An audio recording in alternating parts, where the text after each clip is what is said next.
Bonjour à tous. Je voulais aujourd'hui parler de la faillite assez désastreuse de la seconde banque d'Angleterre, qui est la Royal Bank of Scotland, qui est la deuxième après HSBC, Hong Kong Banking, je sais plus quoi. Donc, et bien sûr, depuis la faillite de la Northern Rock l'été dernier, et qui va être, écoutez-moi bien, écoutez très bien ce que je vais dire, c'est très très important, et d'autant plus important que grave, qui va être temporairement nationalisé. Donc vous entendez bien, on va nationaliser une banque privée pour faire partager les pertes avec la population. Voilà, donc c'est quand même assez hallucinant. La Banque d'Angleterre, avec comment on appelle ça, son chairman, son directeur général, son patron, son boss. Je vous signale qu'il suffit d'aller sur le Wikipédia anglais pour la Banque d'Angleterre et remarquer que c'est un organisme privé. Privé. Donc la monnaie en Angleterre est imprimée par des banksters privés et non par l'État. L'État, le peuple anglais ne contrôle absolument pas sa monnaie. C'est écrit, c'est simple, hein, il n'y a vraiment pas à chercher midi à 14 heures là, c'est très très simple. Donc, le patron de la banque d'Angleterre, qui s'appelle Mervyn King, a décidé d'injecter 60 milliards d'euros dans le système bancaire parce que ce système est en train de s'écrouler totalement. Voilà. Enfin, c'est pas tout à fait lui, c'est Alistair Darling, le ministre de l'économie anglaise. Alistair Darling. Donc, d'ailleurs, il s'appelle aussi Mervyn Alistair King. Est-ce un clin d'œil pour Alistair Crowley, même si l'écriture n'est pas tout à fait la même. Donc, nous avons ici une première historique dans laquelle la Banque d'Angleterre, qui est un organisme privé certes, mais va renflouer les caisses de banquiers privés. Donc ça, c'est ce qui s'appelle le communisme, c'est ce qui s'appelle le socialisme le plus basique. Donc dans la patrie à la City, dans la patrie du capitalisme le plus dépravé, le plus dégénéré, c'est quand même assez hallucinant. Donc je ne comprends pas pourquoi on veut sauver une banque qui a fait n'importe quoi, qui a très mal investi. Eh ben ils sont ruinés, ils sont en faillite, et bien qu'ils crèvent, qu'ils déposent le bilan, et puis c'est tout, comme tout le monde.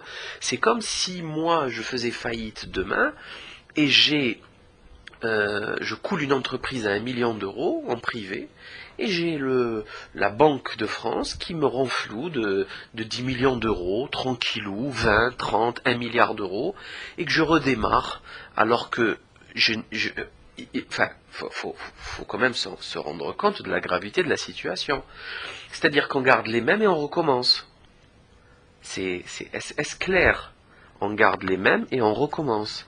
Donc c'est quand même assez effarant de se retrouver dans une situation pareille. Et quand vous écoutez la radio, par exemple, Europe 1, vous avez leur spécialiste qui explique que si, d'ailleurs même dans les Échos, la Tribune, Le Monde, il vous explique que si ils font pas ça, l'économie va s'écrouler, mais qu'elle s'écroule. On s'en a rien à cirer de leur économie. C'est pas une économie, c'est de la spéculation, c'est du pipeau, c'est du n'importe quoi. Ils ont coulé, ils sont en train de perdre des dizaines et des dizaines et des centaines de milliards. Ils disparaissent on ne sait où, on ne sait où. On ne sait pas, ça part, ça disparaît comme ça, pouf, c'est parti. On met des centaines d'années à accumuler un bien et on met 2 jours pour le faire disparaître. Où ça?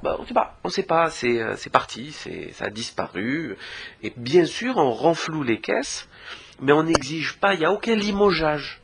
Il y a pas de coup, il n'y a pas de guillotinage. Il n'y a rien, ils restent tous à leur place, ils prennent encore plus d'argent, et on renfloue les caisses. Enfin, ceci, s'apparente à du communisme.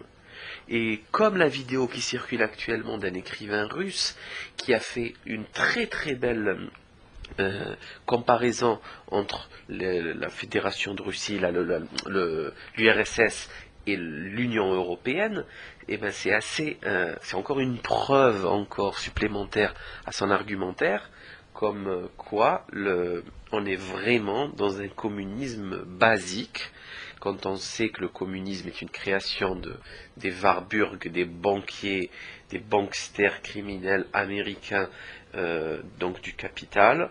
On comprend qu'en fait tout ça n'est que fictif.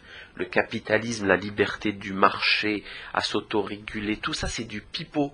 Ça n'existe pas, ça n'a jamais existé. Il fut un temps, oui, où ça a existé quand les gens étaient honnêtes. Mais là, je crois pas, enfin, ils viennent de faire la preuve définitive que ça n'existait pas.